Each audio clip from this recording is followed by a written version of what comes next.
wabarakatuh. Perkenalkan, saya Sri Mu'amama dari kelompok 8. Di sini saya akan menjelaskan tentang implementasi manajemen kurikulum.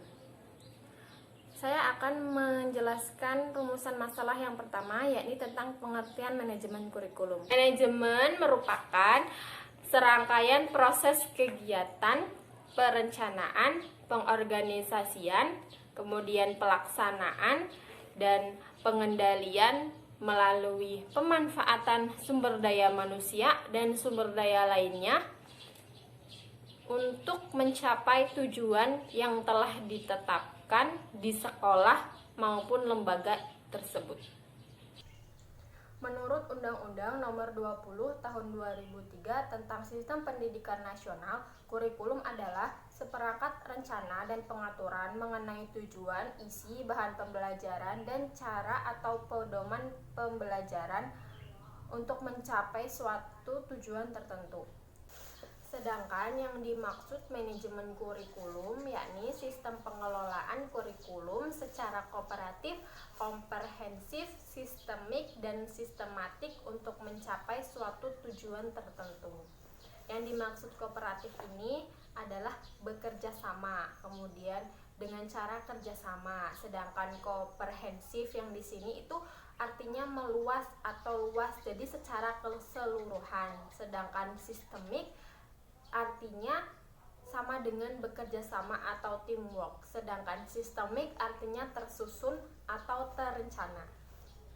Suatu lembaga pendidikan mempunyai hak otonomi untuk memanajemen kurikulumnya secara mandiri dengan memprioritaskan kebutuhan dan ketercapaian sasaran, visi dan misi suatu lembaga pendidikan tersebut tanpa mengabaikan kebijaksanaan nasional yang sudah dibuat. Sedangkan tahapan implementasi kurikulum ada 3. Yang pertama, perencanaan kurikulum, yang kedua, pelaksanaan kurikulum, dan yang ketiga, evaluasi. Tahapan implementasi kurikulum. Dalam manajemen kurikulum ada 4 hal yang harus diperhatikan, yaitu perencanaan, pelaksanaan, pengembangan, dan evaluasi kurikulum. Perencanaan atau planning. Pengorganisasiannya dimulai dengan manajemen perencanaan. Kurikulum PAUD. Yang dimaksud adalah teknis kurikulum PAUD direncanakan untuk kegiatan yang berkaitan dengan edukasi seperti kedisiplinan, aktivitas individu, kelompok, istirahat, makan, dan seluruh kegiatan lainnya. Terdapat 2 pandangan mengenai perencanaan kurikulum. Pertama, yang dikemukakan oleh para behavioris mengatakan bahwa rancangan kurikulum didasarkan pada hal yang diperlukan.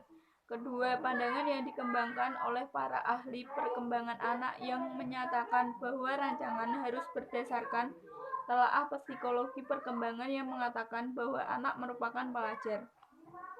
Ya, selanjutnya itu ada pelaksanaan.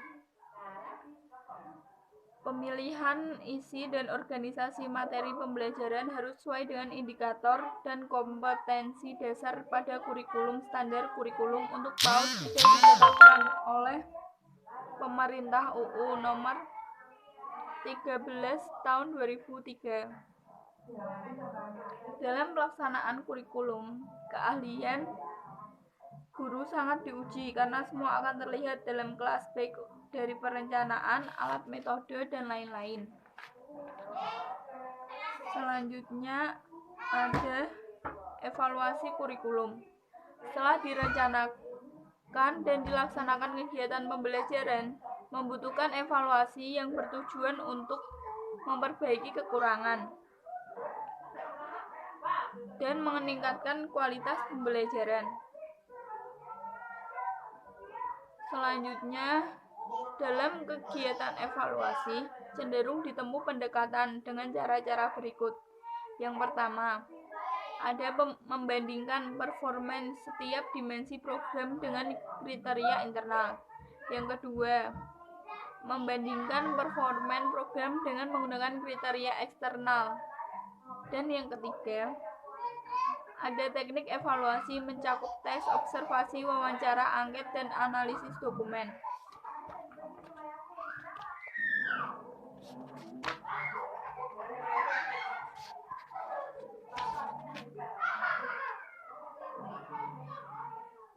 Ditinjau dari fungsi evaluasi, maka evaluasi kurikulum dapat berfungsi untuk perbaikan, di mana evaluasi yang dilakukan bertujuan untuk memperbaiki isi program, pelaksanaan, dan evaluasi itu sendiri, serta upaya ke arah inovasi kurikulum masa yang akan datang.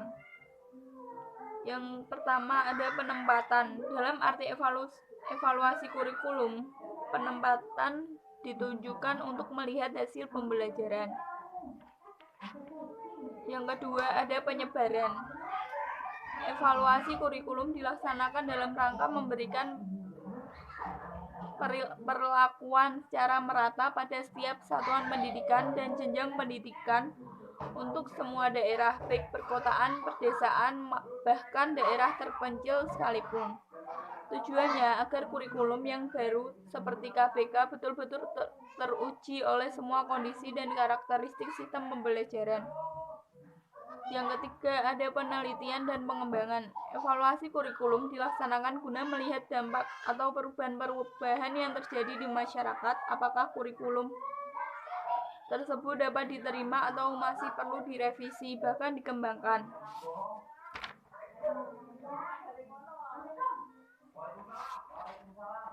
Ya demikian presentasi dari saya, kurang lebihnya mohon maaf. Wassalamualaikum warahmatullahi wabarakatuh. Dalam kelas baik dari perencanaan, alat metode, dan lain-lain. Selanjutnya ada evaluasi kurikulum. Setelah direncanakan dan dilaksanakan kegiatan pembelajaran, membutuhkan evaluasi yang bertujuan untuk memperbaiki kekurangan dan meningkatkan kualitas pembelajaran. Selanjutnya, dalam kegiatan evaluasi cenderung ditempuh pendekatan dengan cara-cara berikut. Yang pertama, ada membandingkan performa setiap dimensi program dengan kriteria internal. Yang kedua, membandingkan performa program dengan menggunakan kriteria eksternal. Dan yang ketiga, ada teknik evaluasi mencakup tes, observasi, wawancara, angket, dan analisis dokumen.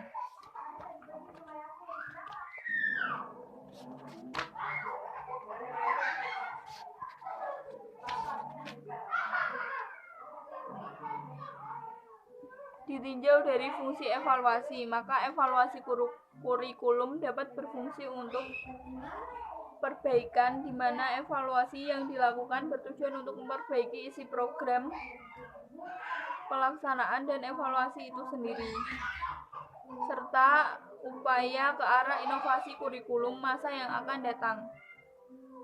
Yang pertama ada penempatan. Dalam arti evaluasi kurikulum, penempatan ditujukan untuk melihat hasil pembelajaran. Yang kedua ada penyebaran. Evaluasi kurikulum dilaksanakan dalam rangka memberikan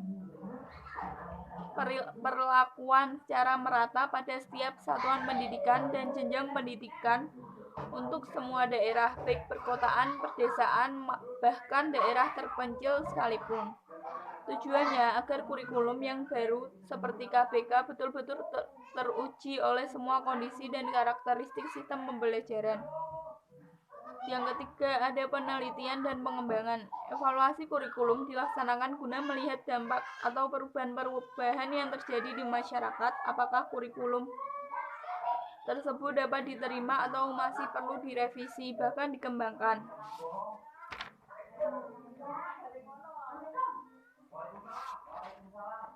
Ya demikian presentasi dari saya, kurang lebihnya mohon maaf. Wassalamualaikum warahmatullahi wabarakatuh.